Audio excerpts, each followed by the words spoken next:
All right, we are live. Hey, um, thank you for joining us on the Power Not podcast. I am your host, Juan Boyce. So let's go ahead and get this started the way we usually do.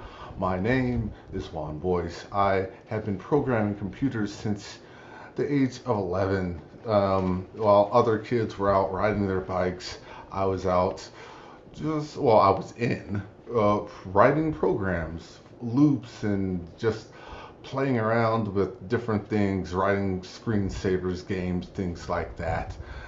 Today, I am a engineering leader, and leading is something you can learn not unlike tying a bow tie.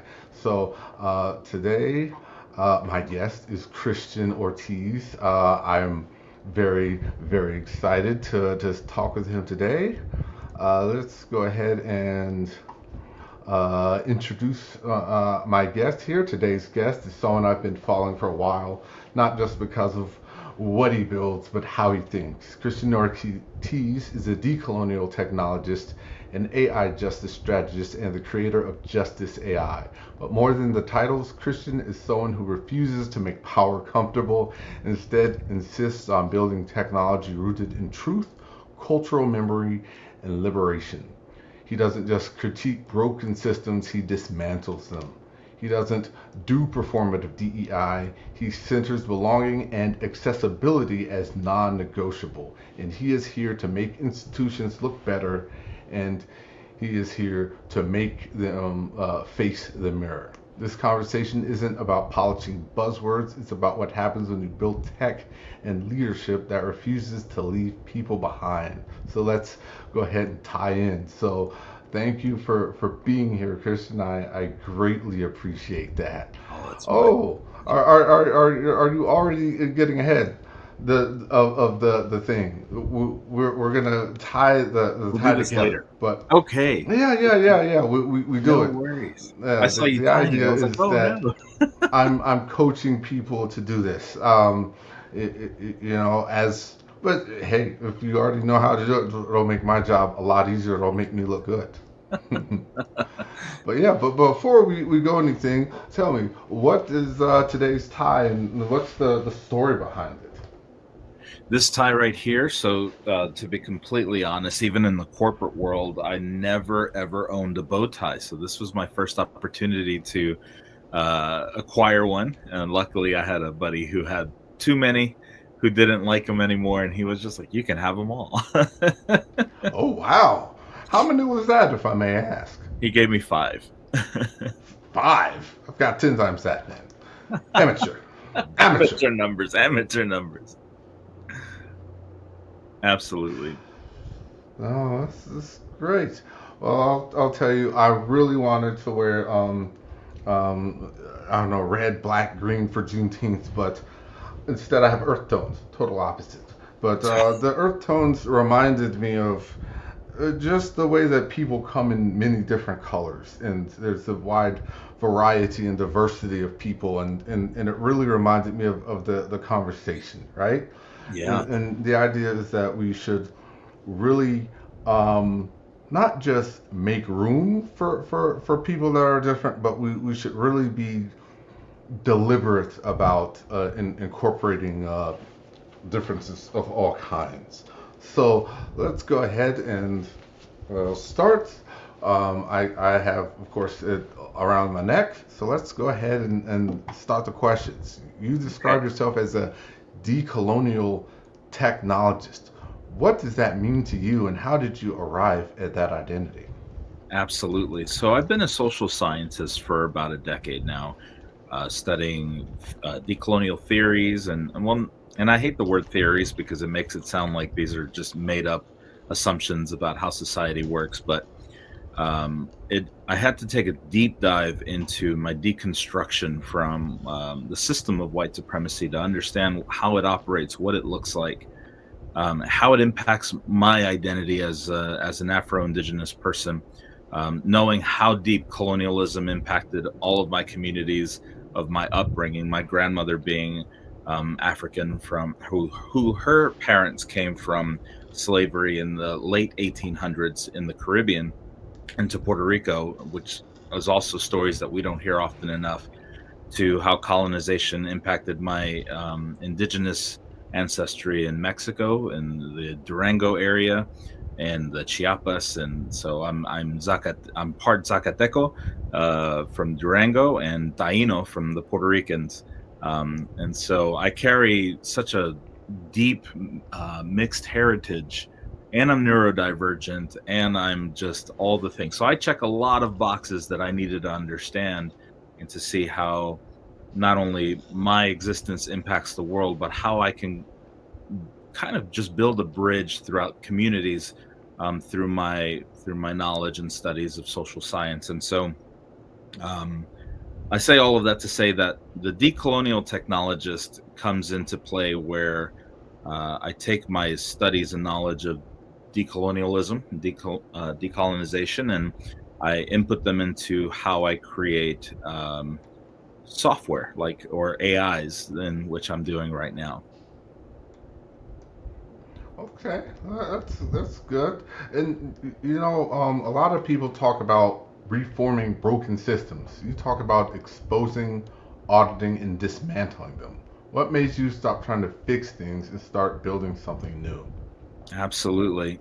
The more you do this work and the more you understand how the system of white supremacy operates, right? I try to remind people that when we say white supremacy, we're not talking about the identity of being white. We're talking about the system that was created post colonization that operates in a multitude of ways through capitalism, through patriarchy, misogyny, sexism, anti LGBTQ ideologies, and how we operate. And so, if we understand white supremacy as a system, then you know that it is not sustainable.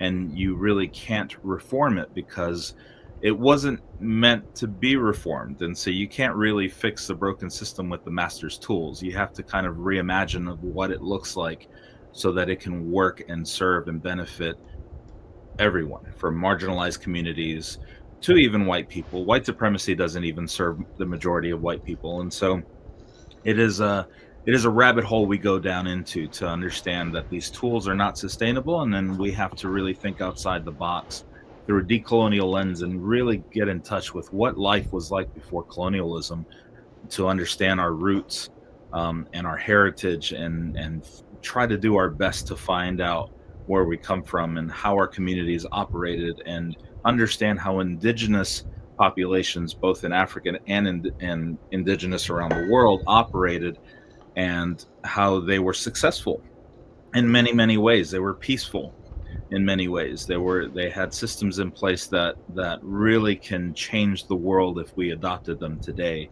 and advance them in ways that we never thought possible. Okay. And I want to I guess dig into what about white supremacy makes it not sustainable? Because a lot of people like to say, hey, if it's not broke, don't fix it. Not to say that it's not broke. It's definitely broke for some of us. But um, what about it makes it unsustainable? Yeah, so and that is such a powerful, beautiful, important question. And when we say white supremacy is not sustainable, I say that to a lot of my white friends who they don't understand. They think that they're still benefiting from the system, and in many ways they are. But when I speak directly to them, I help them realize that, I grew up in the South in the United States for 25 years, and so my experience of understanding and seeing whiteness as the identity in the system of whiteness played out in two different ways, right? So when we look at the system of, like, patriarchy, which is a tool of white supremacy that is weaponized by religion, it teaches us and conditions us that, not to accept LGBTQ members of the community. And so we have so many individuals, and doing social science studies and decolonial social science investigations, we were able to determine that you have a higher influx of white males in the South who refuse to identify as queer in any capacity because they're afraid of being, removed from the family, cut off, mistreated by society. And so they live these closeted experiences in these lives. And it also leads to mental health and depression issues. And so there's a connection through all of this that happens. So when we talk about not being sustainable, it's not necessarily sustainable even through a monetary phase. It's not sustainable to our humanity. And so it impacts us in many different ways. And the same thing is true in our communities as well, African American communities, Latino communities. We have machismo and the patriarchy in the Latino communities. And so it has the exact same impact, and it's all by colonial design. And so what I do is I help people understand how the system injected these ideas and how they don't serve us ultimately at the end of the day. And so we look at it as the system so that we can offer decolonization as kind of the remedy, if you will. I get it. How can I say this? I never really thought about connecting all of those different systems of injustice together, right? Mm-hmm. I'm aware of white privilege not having it, but definitely as far as patriarchy goes, I was a single father, and I could definitely see how there's like a crazy double standard where I, as a single father, just showing up was somehow good enough. And even now, I'm starting to do school, and then looking at my plan as far as like, okay, I'm going to work at this time, and then I'm going to study at this time. I'm aware of like, wow, no one's going to expect me to cook dinner. Yeah. Right. Right. That's the patriarchy at work. I can 100%. be as a man, I can ignore my family, and people are just going to congratulate me and say, "Oh, good for you, you're getting a degree," you Yeah, know. But exactly. I don't know. It's funny, but let's go ahead and start with the tie. I like to start with crossing over and then just pulling that long end and throwing it over my shoulder. I like to do it with a little flair, All you right. know? Yeah, there we go. There you Okay, go. that's an interesting thing. Most people like to put it like, around the collar, but you're doing it directly around the neck. I'm directly around the neck. I don't have the proper shirt for this, so I'm just going to. Okay, no worries there, no worries. Oh, here's something that, um, belonging and accessibility are often tacked on to DEI as afterthoughts. Why do you put them at the center, and what changes what you do? And also define the belonging and accessibility for us, for those of us who are Absolutely. not familiar, and why they belong together with DEI. Absolutely. So what we find out is we kind of ignore this understanding of um, intersectionality, right? That happens within the existence of all of us. And it's important because when we don't include the belonging and the accessibility part, and for those who don't understand belonging, we're talking about building inclusive spaces and cultures in a way that we've never. You cannot have DEI without belonging. If you don't feel like you belong, then none of the systems will actually work for you. Then it becomes a performative piece. And so the All right. belonging is a very um, it's not just about being present, it's about being safe and valued and seen for our communities, no matter where you fall. Belonging means healing the intergenerational wound of being rendered like alien, foreign, or less than. It's the opposite of colonial exclusion, right? It's the opposite of borders and xenophobia. It demands space making and not just space sharing, right? And so Yeah, this is and if I may like interject a little bit, and forgive me if I'm misinterpreting this. Like, let's say I'm working at a bank. I'm not going to say which bank, but you can see the skyline behind me is Charlotte. We'll just guess. Um, um, and perhaps I'm at one of their social events. Um, and let's say most of the attendees at that social event, they don't necessarily look like me. You know, is belonging like that, just being able to walk into that space and just be, hey, this guy looks like a banker, just like every other banker.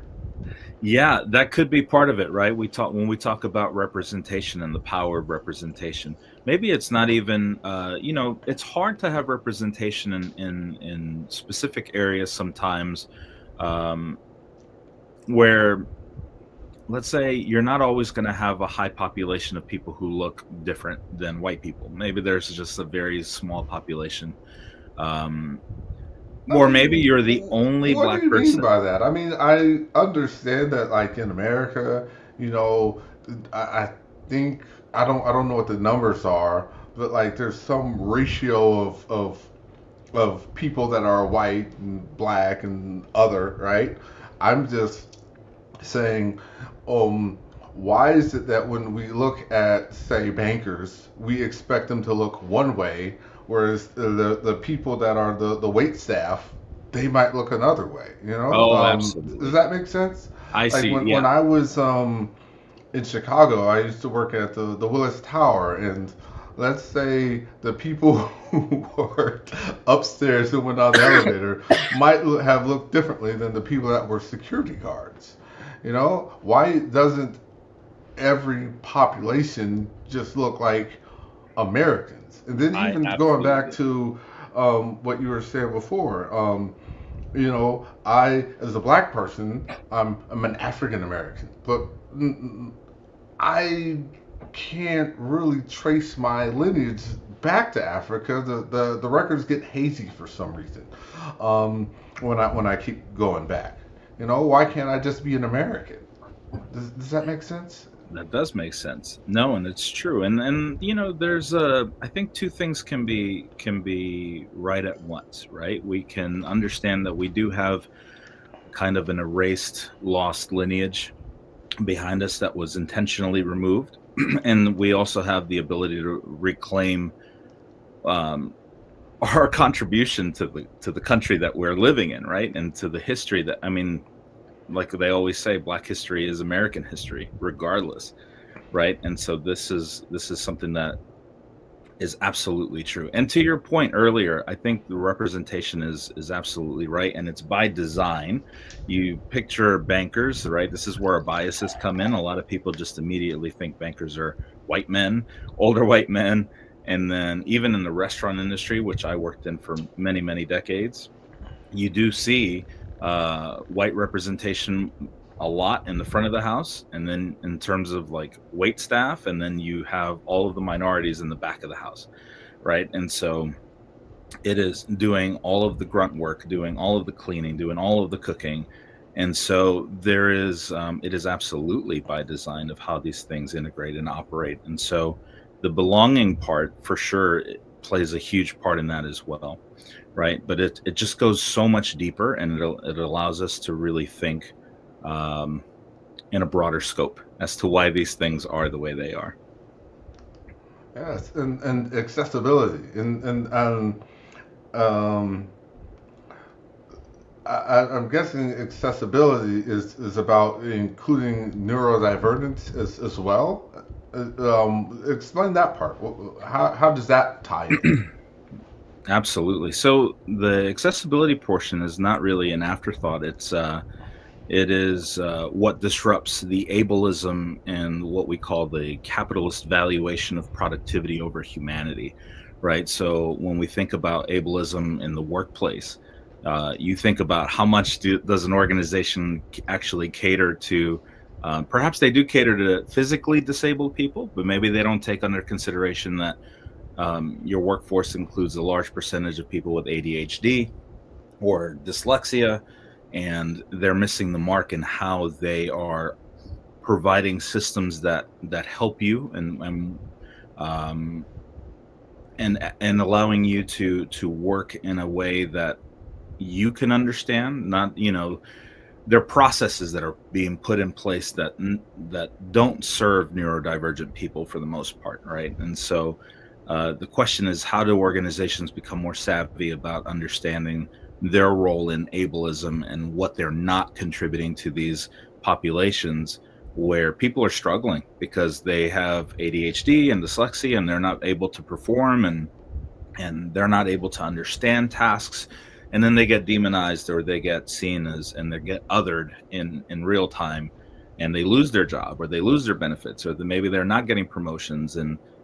these are hyper intelligent individuals. They're just missing the mark because of the processes that are in place. And so that accessibility piece is humongous in this conversation as well. Nice. Okay. And you said your work doesn't aim to make power comfortable. What it makes liberation unavoidable. What does uncomfortable truth look like in tech spaces today? What does comfortable truth? Uncomfortable truth. Oh, uncomfortable truth. Yeah. The uncomfortable truth is, I always put it in a nutshell, where I help communities, all of our communities, understand that we are all the byproduct of settler colonialism. If we were all born after 1492, guess what? We were born and inherited a system that we didn't ask for.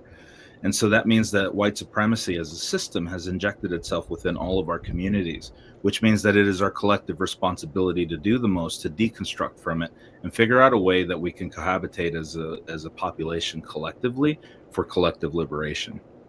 And that is not an easy message for a lot of people to understand, right? And so nobody wants to ever be the bad guy. Nobody ever wants to admit that they missed the mark. Nobody ever wants to understand like what they don't get. And but it's all by design. And the good news is that we all have the power to unlearn what we've been conditioned to learn, and have the power to build something that we've never knew was possible. Nice. All right. Let's go ahead and get a little further on the tie here. All right.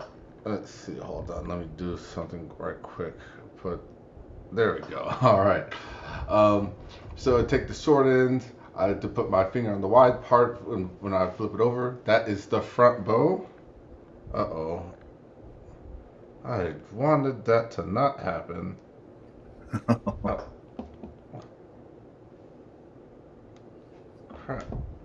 Sorry, my phone is ringing. I don't know if you can hear it, I but I cannot. can hear it. Oh, that's good because it's aggravating in my ears. Um, let's see. So you take the front bow and you pull the long part back over, and it should make something that looks sort of like an elephant. And so let's go ahead and for now. Okay. And let's see. Um, and then let's go on to the next question. How do you balance care and critique when you're working with organizations that are just beginning to see their own harm? That's a very great question.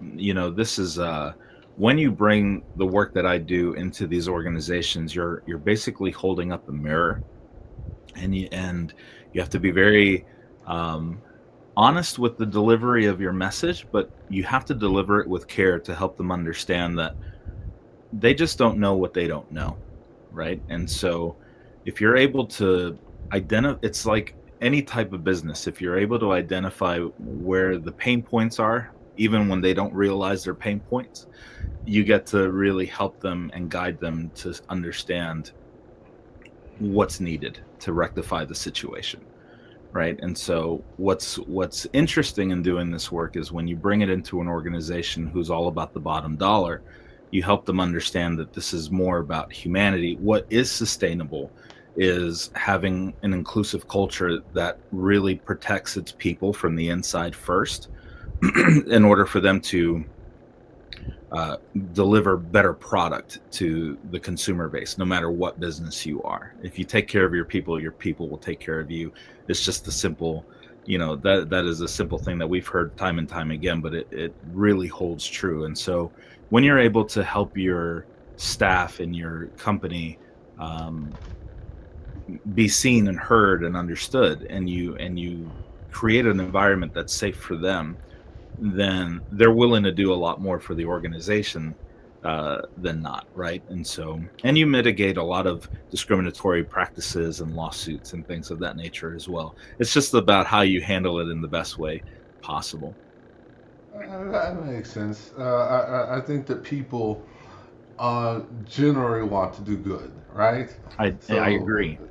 and like you said, you take care of people, they'll take care of you. And I just want to remind people this is live, and I can see your comments in the chat window here. So it's good to have some people viewing. And remember, just put in your questions in the chat. I'll see them, and we will respond to them when we can. So that's a good thing. So let's go ahead and say on to the next question. We're in a moment where AI can either replicate historical harm or reimagine how we relate to each other. What do you think needs to be coded into AI systems for liberation to be possible? Absolutely. So for those who are just tuning in or who will watch later, for those who don't know, I developed the world's first, what I call the Decolonial Intelligent Algorithmic Framework, the DIA framework. And so I put this into a GPT extension for ChatGPT. And what it does is it solves the bias problem. It identifies the bias, and it's not just the lens that we put on it. It literally identifies harmful bias. It tells you where the bias comes from. It deconstructs it and it reformulates it so that it's more inclusive. And so, in order to do that, I realized pretty early that we had to have a data set that was beyond inclusive, that had the data and knowledge from marginalized groups that were impacted the most, that are usually left out of the data set in general.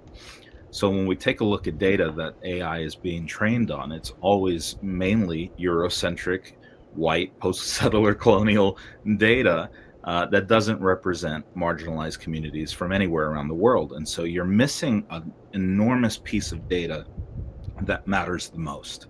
And so what I always say is, if you're ever going to build data, build AI, or program these language models, you have to make sure that you have that everyone has a seat at the table when it comes to the data that's being provided. That's what gives you that global perspective, that marginalized perspective, that intersectional perspective that is always left out. Oh, can you give me like an example of something that of bias in the data? Just to make it more clear about what's potentially happening. Of course. So a lot of times, when we see our identities, we typically think that somebody just holds one identity. Maybe they are African American, maybe they're Latino, maybe they're indigenous of some type. But what we forget is that there's an intersectional reality, that I could be an African American woman who's also neurodivergent, who's also physically disabled, and who's also part of the LGBTQ community, all in one identity. And so if we have tools that don't understand that, you're going to get a very, maybe not even biased, but an incomplete response to the existence of the individual. So if, let's say I am that person with all of these intersectional identities, and I'm trying to speak to this AI, and the AI gets it, but it's also missing the mark in a lot of different ways. It's an example of how bias can manifest in just having incomplete data, if that makes sense. That's just from a personal user's definition. But let's say we have, let's say somebody's using ChatGPT and they're trying to use it for a research paper. And of course, it's the easiest example I can give was, tell me about Christopher Columbus, right? And Christopher Columbus will be idolized and say, he discovered America in 1492. And you get all of these lies about Thanksgiving. You get all of these lies about uh, what we were conditioned to believe in the history books, right, versus the actual truth. And so the decolonial framework, that data, gives you that real truth about it, where it actually can tell you what we've been taught, but then it'll give you the historical accuracy of it, to say, and it can cite sources, and it can tell you where these actual indigenous truths happened, and it'll talk about how it led into the enslavement of Africans and all of those things. And so if we don't have that extra layer of truth, then you're obviously not getting the whole picture. And so when we talk about this decolonial data identifying biases is literally just giving you the fuller picture of history and context of whatever it is that you're searching through. And so that is just one of many, many, many different examples. Um, and so we have to also look and identify and understand what colonial language looks like, and understand which terms are problematic and how they miss the mark in a lot of different ways. And ultimately, I think that it can become overwhelming unless people understand that we're just headed into a generational growth in consciousness. And I think that's what it's all about. I think we just are learning as we go, and learning to be better, to do better. And it just makes it a lot easier for the journey, I think.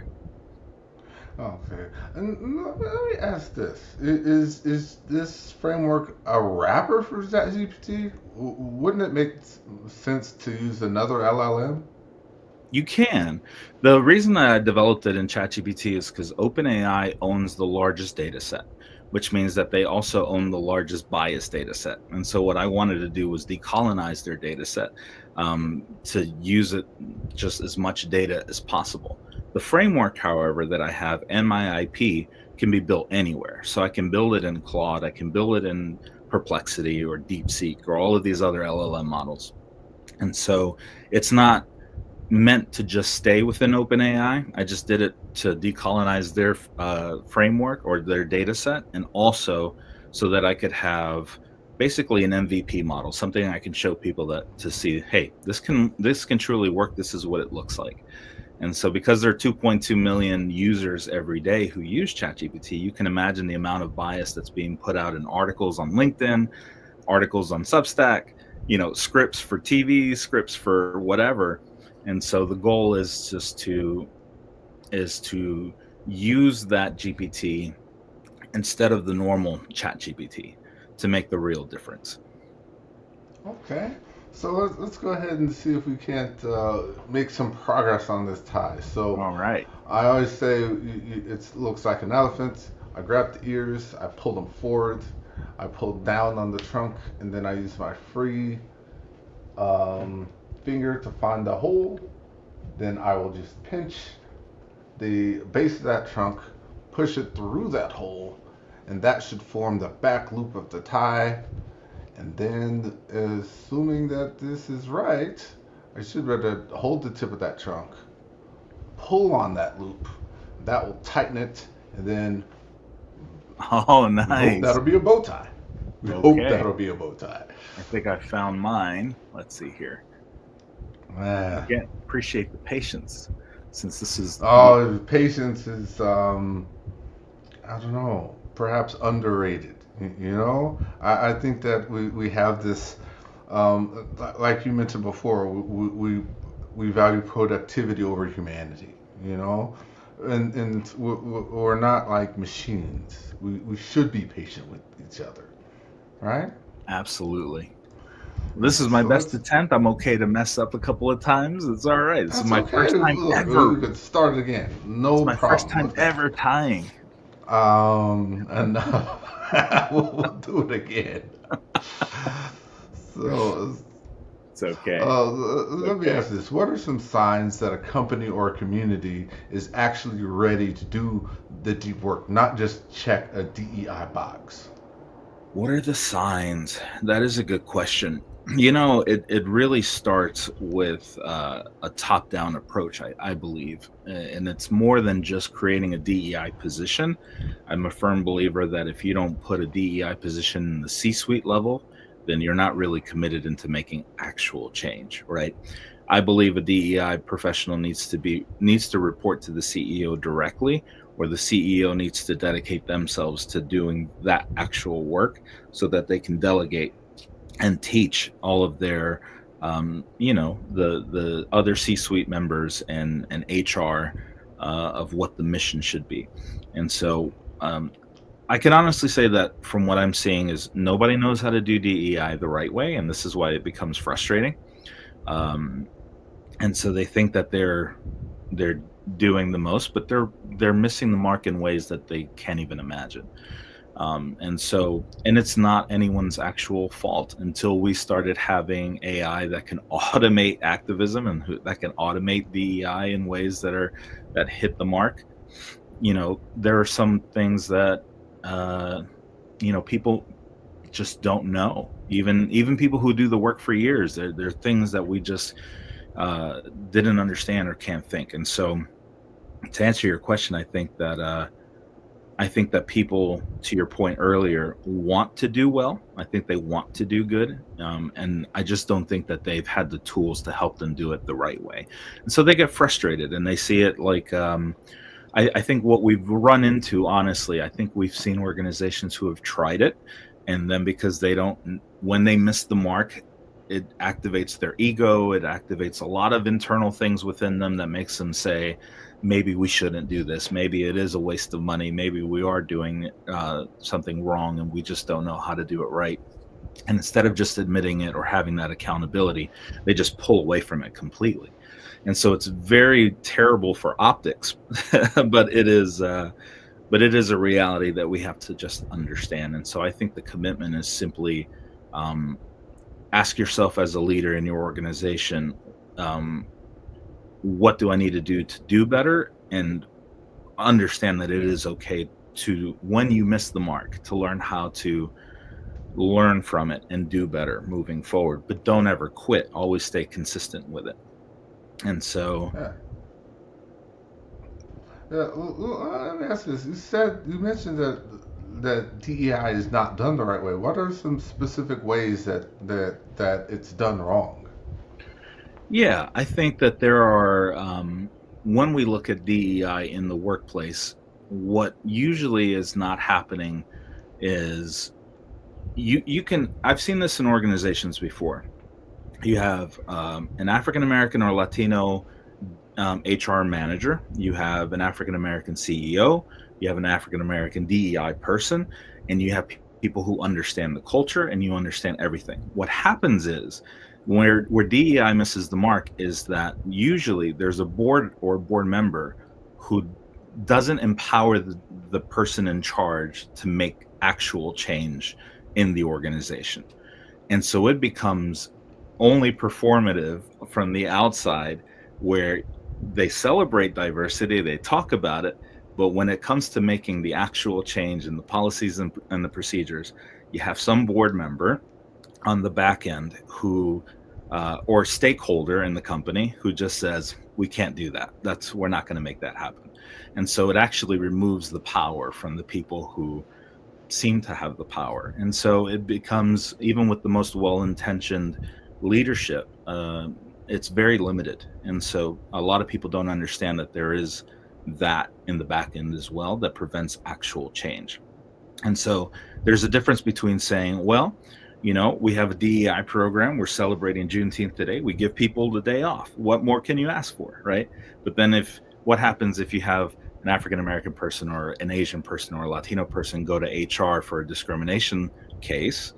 Then how are you living up to your DEI truly? How are you handling it? Is HR protecting the company or is it protecting the individual? Is the C-suite leadership protecting the individual, or are they trying to just figure out a way that they can just pay you to resign, right? And so these are these realities that people don't really want to talk about, but it seems to be the easier out than doing the work of how do you actually do right on the person that's being impacted the most. And so when we talk about performative DEI, it's about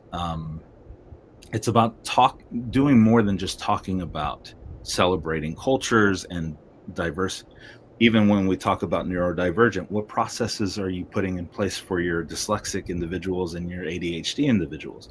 How are you making their work easier? That's all part of this true DEI work. And unless that change is happening within the organization, it's all performative ultimately. And that's the part of that uncomfortable truth, right? These are these realities that just we really have to understand, take in, and have a level of emotional maturity and intelligence to help us say, okay, we're missing the mark. So how do we do better? Okay. And I believe you mentioned something about AI that automates DEI. Were you referring to Justice AI, or is that something else? No, that's totally Justice AI. Yeah, we call it automated activism because once you put the processes in place, you can automate. Usually it comes through AI audits, right? We can audit policies and procedures. We can identify where the biases are, where there's potential discriminatory practices to help the user of or the leadership member understand this is our vision and mission of the company, but here's where it's missing the mark with all of its biases. And it's easier said, or it's easier to show what that looks like in person when somebody uses the system versus just us having this conversation. If we don't really understand how to identify biases, then it just becomes this thing that becomes a little fearful for a lot of individuals. They're like, I have no idea what this man's talking about. I don't even know how to identify a bias. It's not even my fault. All of these things come out. But when you use the AI and you see how it breaks it all down, it just makes sense. And so we call it just automating activism, basically. But there's a lot more to it than that, for sure. You know what? Geez, how can I say this? We're living in a time where, let's say, people that are the main beneficiaries of, you know, the system that exists. I won't use the term because sometimes when you use the term, it makes them shut down. You know, For so we're sure. talking about white cis hetero males. They benefit from the existing system. They will fight to defend the privilege partly by saying, well, hey, it doesn't exist, you know? So how can people like that um, help to influence other um, um, allies to not see DEI as subtractive? For sure. I think the problem ultimately comes down to is how we educate. What I've come to find in just the last several months, to be honest with you, it breaks down to really the basics, how the basics are taught and how they're taught improperly.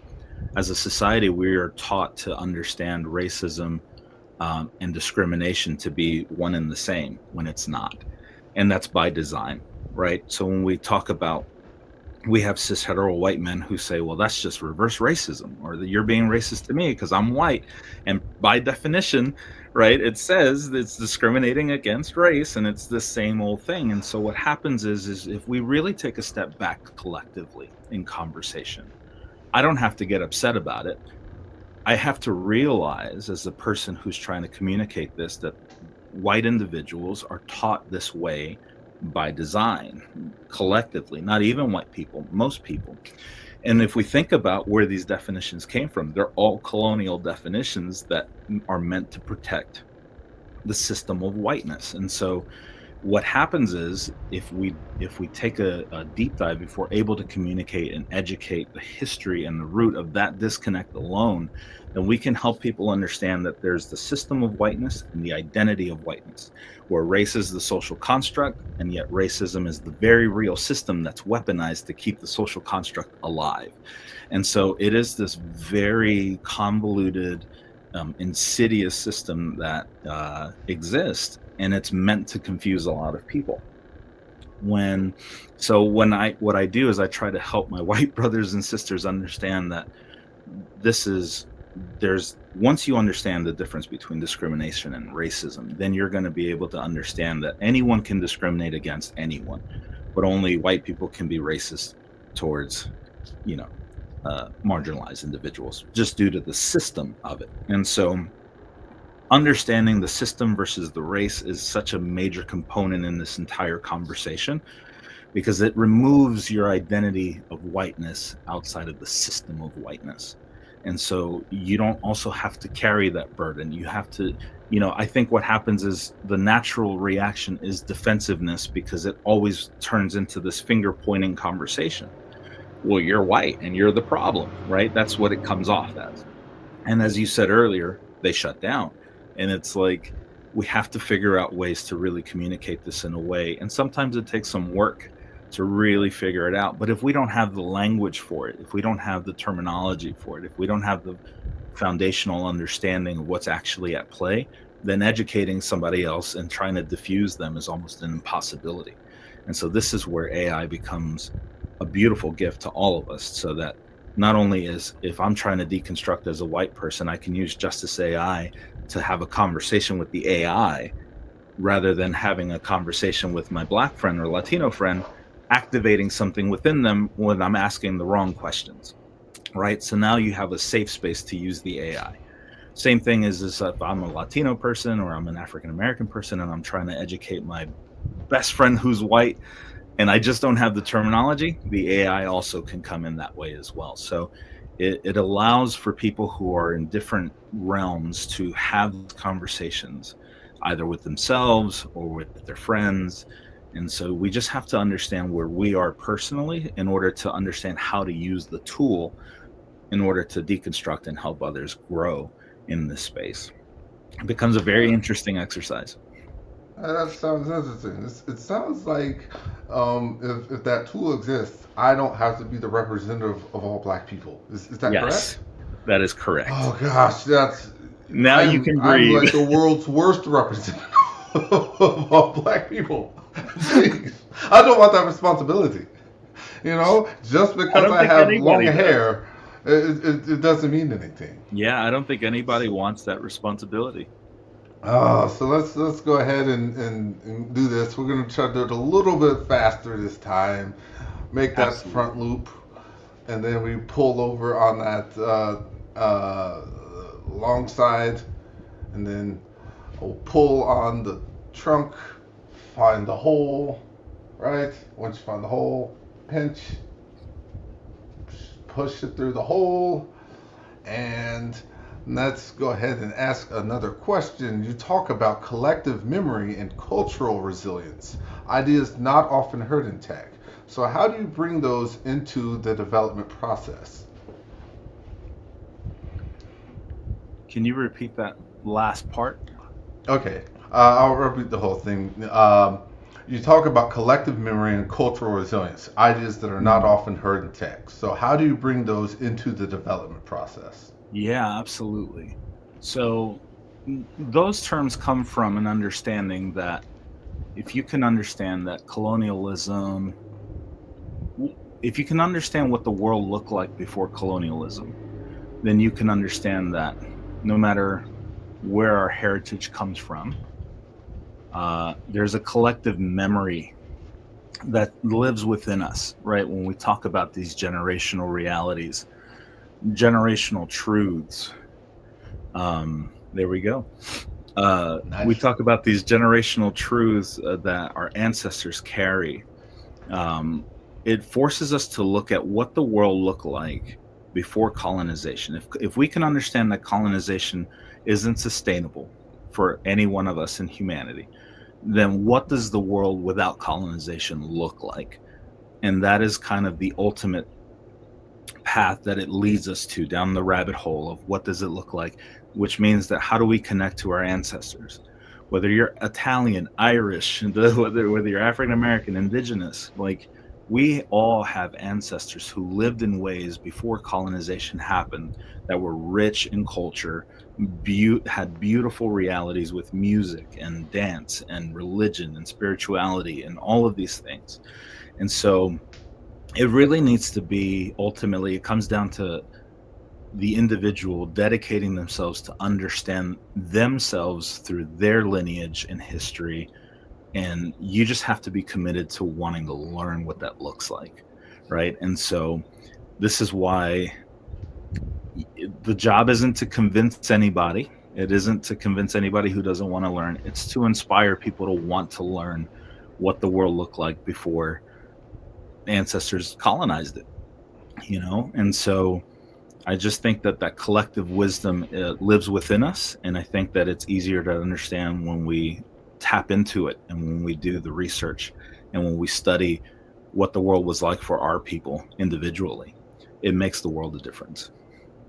You keep talking about mentioning the world looked like before colonialism, and I imagine that the world before colonialism looks in some ways like the world we live today. As in before colonialism, you had a rich tapestry of different people and different cultures and people had their own identities and their cultural memory and whatnot, right? And today we live in a pluralistic society where at least the theory is that we can have people with different identities, and we all coexist together.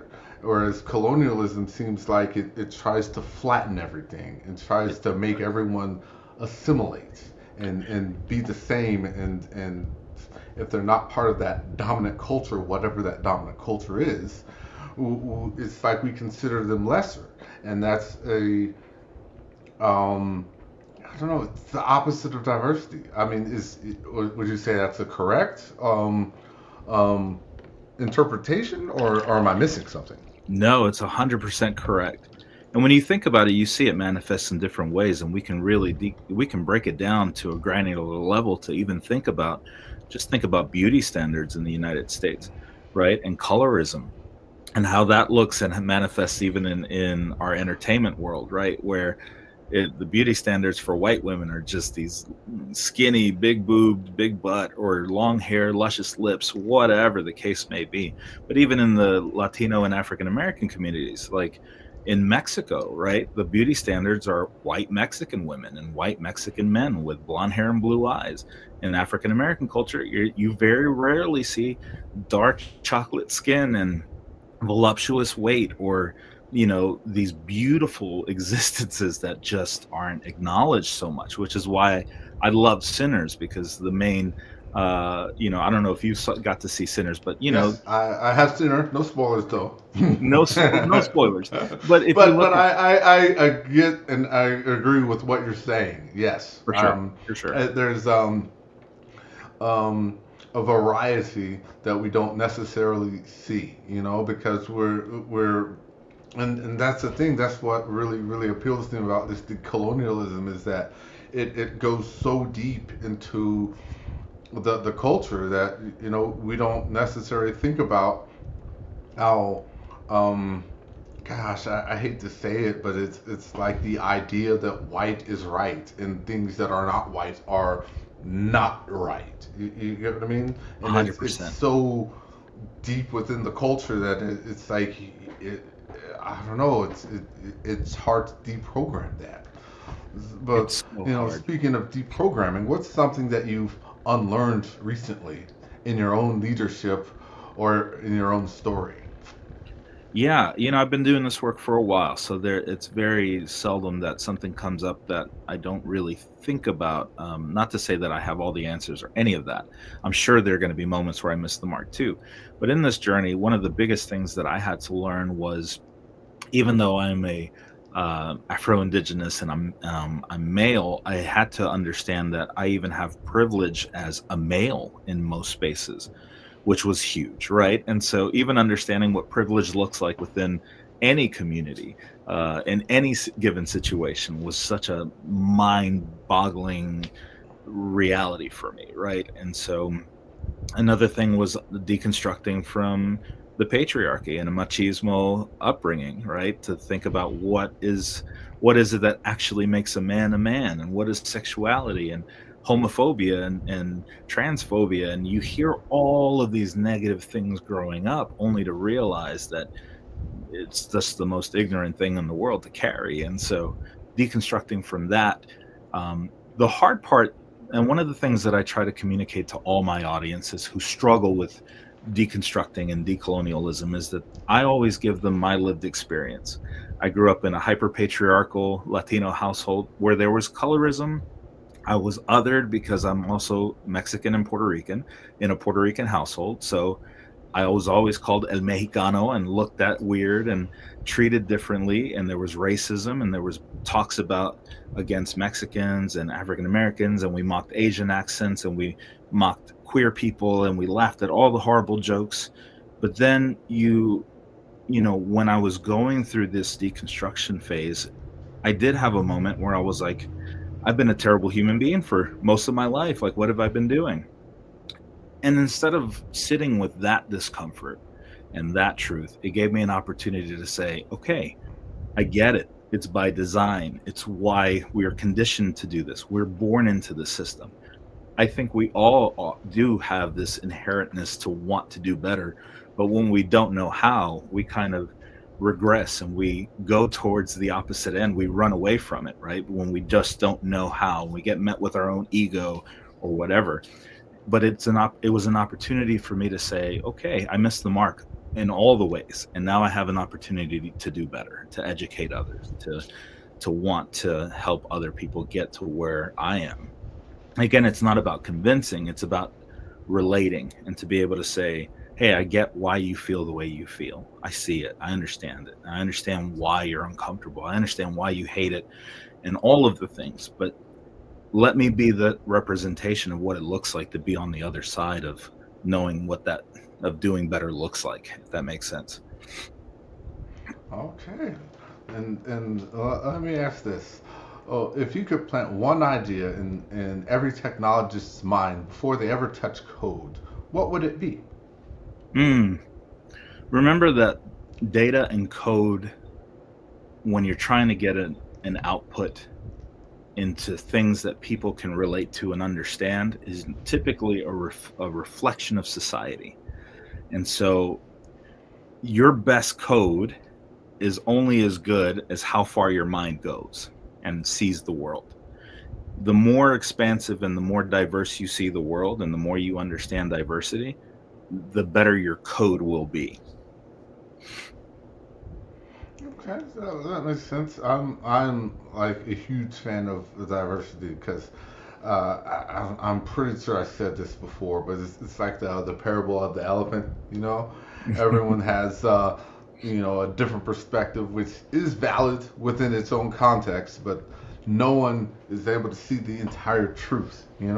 Mm, So yeah, so I think that's a good thing, and yeah, and thank you again for being here. I want to remind people this is live here, so if you have of any course. questions, you can put that in the chat right now, and I will be able to see that. Okay, as someone who's learned much, that's a good thing. Oh man, I love that. but Thank yeah, you for I'm having me just. too. Oh no, I'm like I said, I'm very excited to have you.